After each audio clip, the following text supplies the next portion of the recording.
My father was a shoe repairman by trade. He didn't go down a traditional path.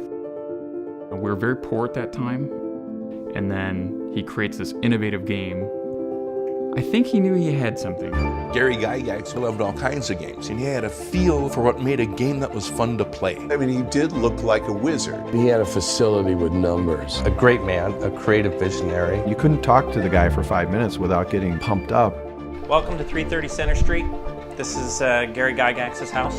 So he's living in Lake Geneva. He had 5 kids at that point. Then he lost his job. They were really living close to the edge. At the same time, he was banging away on a third-hand typewriter, writing what would eventually become Dungeons and Dragons. This is a substantial breakthrough in intellectual history. All of a sudden, you found a credible way to make fantasy real. It's story time, it's playtime with friends. It's deep play. You consciously, collectively agree to enter into an imaginal world. It's wild. Oh shit, this game isn't half bad. This is a word-of-mouth phenomenon that spread like a meme before the internet. People were comparing it to heroin because they just couldn't believe how obsessed people became. With that came the controversy of allegations of Satanism. That was terribly threatening to the dominant culture. This game affects the most intelligent of our children. It's white versus black witchcraft. There was this menace of, is some freak gonna try to get to Gary? There was the disappearance of James Delasac Bird. There's no such thing as bad publicity.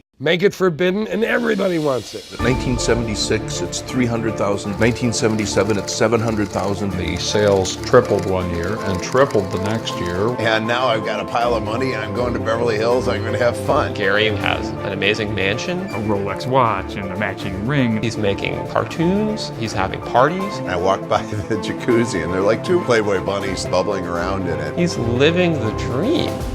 Gary ultimately came to understand that he had a problem. You were in danger of losing Dungeons and Dragons itself. Grudges certainly were produced. Real lives got affected and real people got hurt.